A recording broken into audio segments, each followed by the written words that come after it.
Hello, good morning, ನಮಸ್ತೆ. ಇದು ಚಿತ್ರದುರ್ಗ ಫೋರ್ಟ್‌ದು ಕಂಟಿನ್ಯೂಷನ್ ಬ್ಲಾಗ್ ಆಗಿರುತ್ತೆ.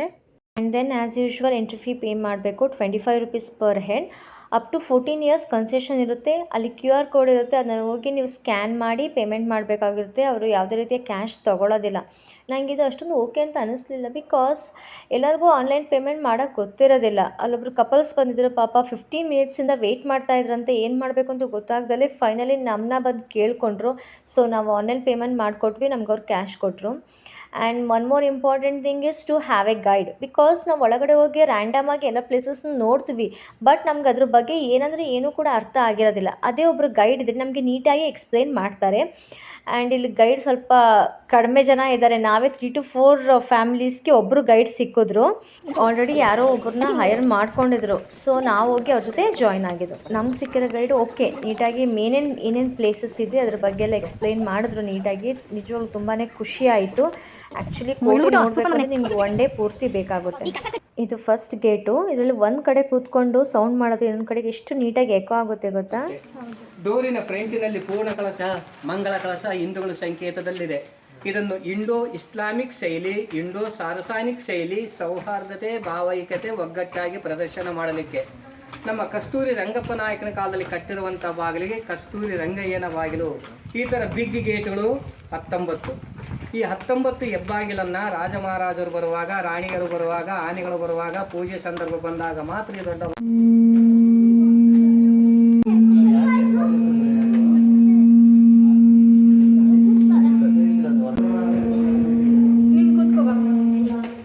ಸೈನಿಕರನ್ನ ನೇಮಕಾತಿ ಮಾಡ್ಕೋಬೇಕಾದರೆ ಈ ಗೂಣಲ್ಲಿ ಕೂತಿರುವಂಥ ಸೈನಿಕ ಹೈಟ್ ಎಷ್ಟಿದನ, ದಪ್ಪ ಎಷ್ಟಿದೆ ಅಂತೇಳಿ ಫಿಸಿಕಲ್ ಉಬ್ಬು ಚಿತ್ರವನ್ನು ನಮ್ಮ ಹಳೆಯ ಕಾಲದಲ್ಲಿ ಯಾವ ರೀತಿ ಗೊಂಬೆಗಳನ್ನು ಕೆತ್ತನೆ ಮಾಡ್ತಿದ್ರು ಅನ್ನಲಿಕ್ಕೆ ಲಕ್ಷ್ಮೀ ನರಸಿಂಹ ಲಕ್ಷ್ಮಣಸಿಂಹದೇವರು.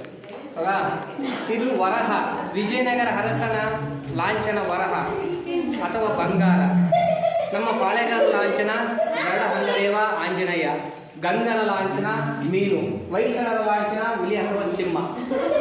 ಇಲ್ಲಿ ಒಂದು ಆನೆ ಇದೆ. ಆ ಗಜಕಾಳಗದ ಆನೆಯಲ್ಲಿ ಯಾವ ಆನೆ ಫೈಟ್ ಮಾಡಿ ಗೆದ್ದಿರುತ್ತೋ ಅಂಥ ಆನೆಗೆ ರಾಜ ಪಟ್ಟ ಕಟ್ಟಿ ಪಟ್ಟರಾಣಿ ಅಂತ ಮಾಡಿಕೊಳ್ಳೋದು. ಮದ ಅಂದರೆ ಅಹಂಕಾರ, ಕರಿ ಎಂದರೆ ಆನೆ, ಮದವೇರಿದ ಮದಗಳ ನಡಗಿಸಿದ ಮದಗರಿ ನಾಯಕರ ಆಳಿದ ಕೋಟೆ. ನಮ್ಮ ಪಾಳೆಗಾರರು ಕುದುರೆ ಮೇಲೆ ಹೊರಟು ಯುದ್ಧದಲ್ಲಿ ಎಷ್ಟು ಸಾಮರ್ಥ್ಯ ಉಳ್ಳವರು ಅನ್ನೋದಕ್ಕೆ ಕುದುರೆ ಸಿಂಬಲ್. ನೋಡಿ, ಇಲ್ಲಿ ಪರಶುರಾಮ ಡೋಳುಗಳ ಚಿತ್ರ, ವೀರಗಾಶಿಯ ಚಿತ್ರ, ಸೊಂಟ ಬಳಕುವ ಚಿತ್ರ ಮತ್ತು ನಂದಿ ಫ್ಲವರು. ಈ ಕಡೆ ಕೃಷ್ಣ ಕಾಳಿಂಗ ಮರ್ಧನ, ಕೃಷ್ಣ ಹಾವನ್ನು ಕೊಲ್ತಾ ಇದ್ದಾನೆ, ಮತ್ತು ಗಣೇಶ ವಾನರಗಳು. ಇಲ್ಲಿ ಮೀನುಗಳ ಚಿತ್ರ ಇರುತ್ತೆ. ಆಗಿನ ರಾಜರಿಗೆ ಕುಡಿಲಿಕ್ಕೆ ನೀರು ಸಿಗುತ್ತೆ, ಅಂದರೆ ವಾಟರ್ ಅವೈಲಬಲ್. ಮೀನೆಲ್ಲಿರುತ್ತೆ? ನೀರಿನಲ್ಲಿರುತ್ತೆ.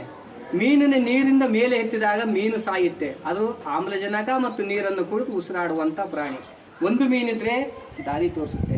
ಆಗಿನ ಕಾಲದಲ್ಲಿ ಶಿಕ್ಷಣ ಪದ್ಧತಿ ಕಡಿಮೆ ಇತ್ತು, ಓದಲಿಕ್ಕೆ ಬರ್ತಿರಲಿಲ್ಲ, ಸೈನ್ ಬೋರ್ಡ್ ಆಗಿ ತೆಗೆದುಕೊಂಡಿದ್ದಾರೆ. ಇವತ್ತು ಉದಾಹರಣೆ, ನಿಮ್ಮ ಮೊಬೈಲಲ್ಲಿ 4 ಕೋಡ್ ನಂಬರ್ ಹಾಕಿದ್ರೆ ಕೋಡ್ ನಂಬರ್ ಹೊಡೆದ್ರೆ ನಿಮ್ಮ ಮೊಬೈಲ್ ಓಪನ್ ಆಗುತ್ತೆ, ಇಲ್ಲ ಅಂದರೆ ಸ್ಟ್ರಕ್ ಆಗುತ್ತೆ. Sign board. ಇದು ಗಜಲಕ್ಷ್ಮಿ. ಈ ಕೋಟೆ ಒಳಗೆ ಹಣ ಸಂಪತ್ತಿದೆ ಅಂತ ಹೇಳುತ್ತೆ. ಆ ಸಂಪತ್ತನ್ನು ಹಾವು ಕಾಪಾಡುತ್ತೆ ಅಂತ ಹೇಳುತ್ತೆ. ಅದು ಹಂಸ ಪಕ್ಷಿ. ಆ ದಾರಗಳಿಗೆ ಮುತ್ತಿನ ಸರವನ್ನು ಯಾವ ರೀತಿ ಪೋಣಿಸಿದರೆ ಮುತ್ತಿನ ಸರದ ಆಕಾರದಲ್ಲಿ ಕಲ್ಲಿನ ಕಟ್ಟಡ ಕಟ್ಟಿದರೆ ಕಥೆ ಪಕ್ಷಿ ಹೇಳುತ್ತೆ. ಮದಕರಿ ನಾಯಕನ ಕುಲದೇವತೆಯಾದ ಏಕನಾಥೇಶ್ವರಿ ಅಮ್ಮನವರ ಪಾದ ನಮ್ಮ ಚಿತ್ರದ ಗ್ರಾಮ ದೇವತೆಯ ಪಾದ. ಏಕೆ ನಾಚಿಗೊಳ್ಳುವೆ ಈಶ್ವರಿ ಅರ್ಧನಾರೇಶ್ವರಿ ಪಾದ. ನಮ್ಮ ಚಿತ್ರದ ಪಾಳೆಗಾರರು ನವದುರ್ಗೆಯರು ಅಂತೇಳಿ ಪೂಜಿಸರು. 9 ದೇವತೆಯ ಆರಾಧಕರು, ಅದಕ್ಕೆ ನವದುರ್ಗೆಯರು ಅಂತ ಕರೀತಿದ್ದಾರೆ. 2 ಪೀಸ್ ಕಲ್ಬಂಡೆ ನೋಡಿ ಎಷ್ಟು ಉದ್ದ ನೋಡಿ, ಗೊತ್ತಾಗುತ್ತಾ? 2 ಕಲ್ಲಿನ ಉದ್ದ 34 ಫೀಟ್ ಇದೆ. ಹಾಗೆ ಎತ್ತಿಟ್ರು ಅಂತ ನಾನು ಅಲ್ಲಿ ಹೇಳ್ದ. ಆನೆಗಳು, ಬಫೋಲ್, ಮ್ಯಾನ್ ಪವರ್, ಫುಡ್ ಪವರ್, ಸನ್ನೆ ಕುಕ್ಕ. ಇದು ಕೋಟೆ ಕಟ್ಟಲಿಕ್ಕೆ 211 ವರ್ಷ ಟೈಮ್ ತಗೊಂಡಿದ್ದಾರೆ. ಬೇಲೂರು ಹಳೆಬೀಡುಗಳನ್ನು ಟೆಂಪಲ್ ನಿರ್ಮಾಣ ಬೇಕಾದರೆ 101 ವರ್ಷ ಟೈಮ್ ತಗೊಂಡಿದ್ದಾರೆ. ಇಲ್ಲೇ ಇರುವಂಥ ಕಲ್ಲನ್ನು ಹೊಡೆದಿರುವಂಥ ಸ್ಟೋನ್ ಬ್ರೇಕಿಂಗ್ ಕಟಿಂಗ್ ಎಡ್ಜ್.